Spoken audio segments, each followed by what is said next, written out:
There aren't that many things I get excited about these days. I've lived a little and I've seen some shit. Like little kiddies spending hundreds of pounds on Fortnite. I've seen remasters of games just a few years after the original release. I've seen butchering of all that's holy and an epic journeys into space to find nothing but planes of nothingness. Nights before E3 are often spent shifting in bed from one side to another, sweating out stress and anxiety in preparation to whatever shit BioWare and EA will try to push our way this time. Hey look, here is a new FIFA game, can you believe it? You know you want it, I know that you need it. It's a much better game than the one from last year and the year before.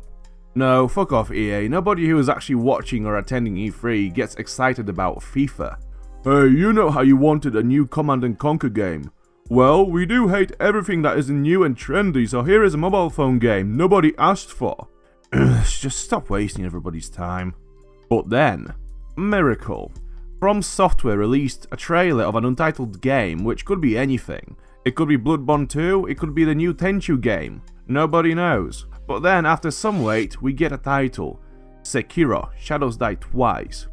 This is it, a spark of hope for something good to come out that isn't an exclusive. And after some wait, the game is finally out, and I've already spent ridiculous amount of time playing it already.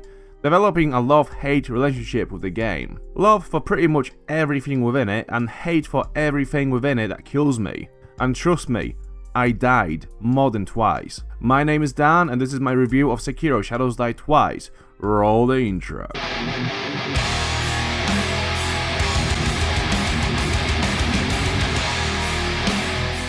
Story.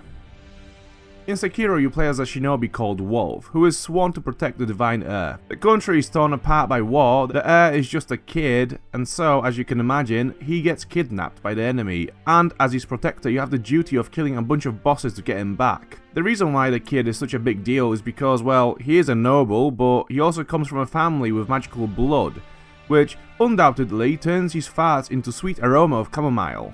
I digress. It is the blood that the enemy wants to be able to do some spooky shit. I am not going to say much about the story as I don't want to spoil anything, but just know that this time around, FromSoftware decided to implement a more straightforward narration, where you don't have to rely on cryptic lore fragments to understand what's going on.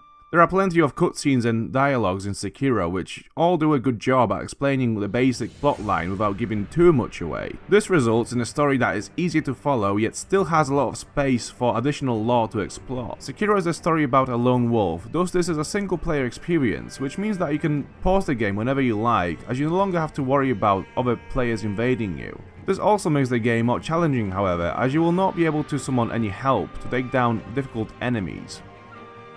Presentation. Sekiro is potentially the most graphically stunning game by FromSoftware yet.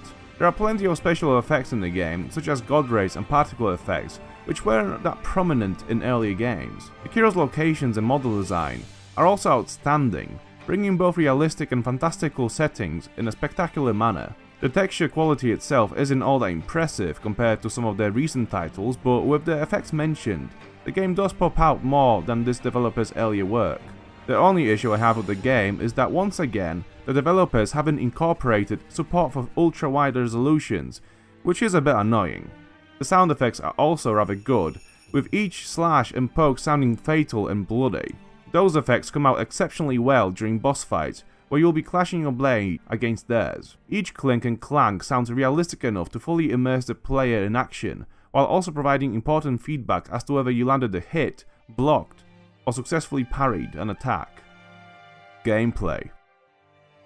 Due to the recent popularity of Dark Souls and Bloodborne, a lot of people expected Sekiro to follow that style, and while it still has that challenging edge, I think the game is more reminiscent of an older FromSoftware franchise called Tenchu. It is hard to pin Sekiro as a descendant of either of those games though, as it marries both styles into a seamless gaming experience. You see those stealthy influences in every moment of the game, when you sneak through streets and forests, quietly taking down your enemies to finally reach a boss arena where you'll have to take down a strong opponent in direct combat.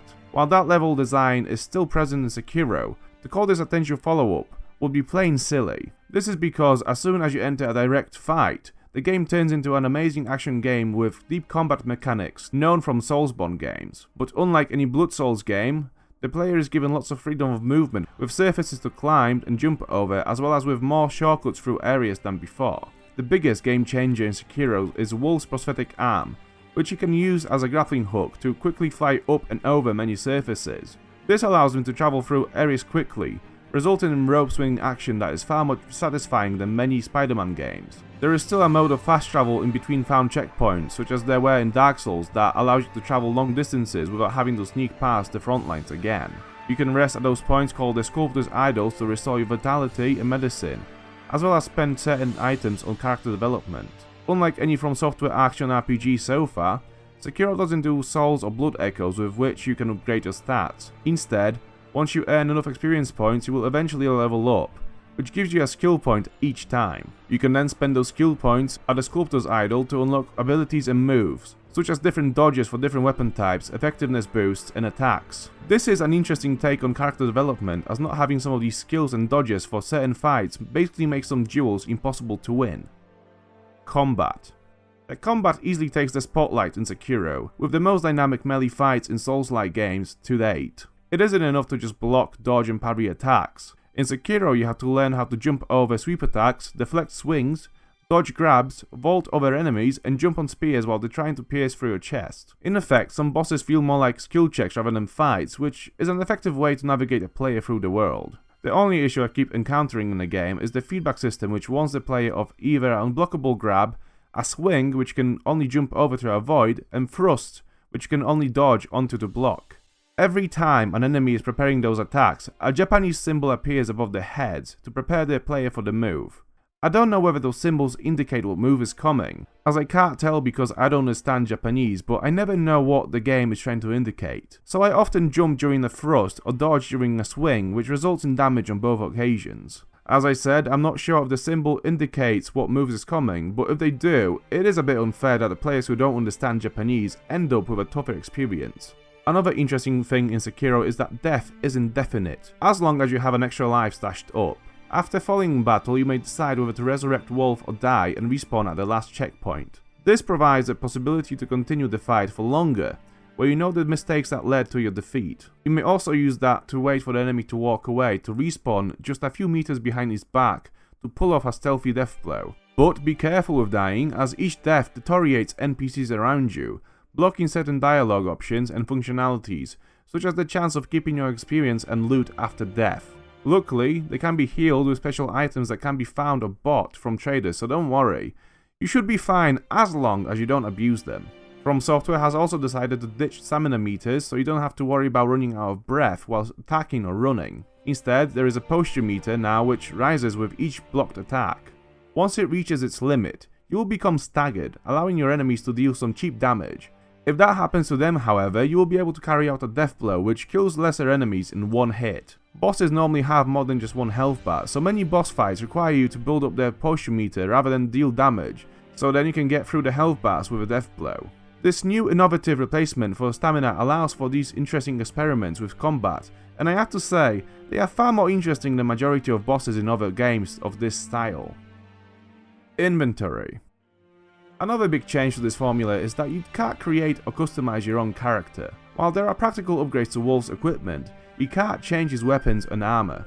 The one thing you can play around with is his prosthetic arm, which can use up to 3 extensions from bigger selection, which all have their own uses in battle. You get things like firecrackers that distract enemies in combat, an axe which destroys shields, and shuriken launchers which fires shuriken at enemies. There are also usable items such as the magical healing gourd, which is Sekiro's take on the Estus flask, healing pellets which are this game's life gems, ceramic shards which are thrown at enemies to lure them away one by one, special candies that grant the player different boosts, and many other that enhance the dynamics of Sekiro's gameplay. In effect, those prosthetic tools add an extra layer to combat system that is already pretty complicated, so it definitely takes some time to adjust to all the new functions.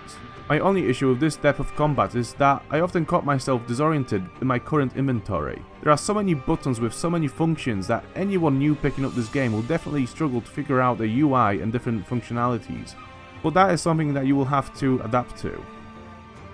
Conclusion.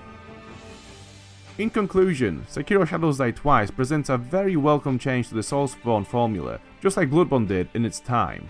The mix between mechanically deep combat and subtle stealth results in a very pleasing experience for both Dark Souls fans as well as Tenchu veterans. Anyone who was upset about the Souls games being laid to rest and that the new game isn't Bloodborne 2 or the new Tenchu game should still give Sekiro a go, as the game does the things that made those games great very well. The story is more accessible than before, proving that FromSoftware hasn't forgotten how to conduct a plot well in a more mainstream style. What FromSoftware has shown with Sekiro is that letting go of a beloved franchise isn't the end of the world. If you are creative and experienced enough, you will find a way to create something fresh and interesting that will please your existing fans as well as new ones.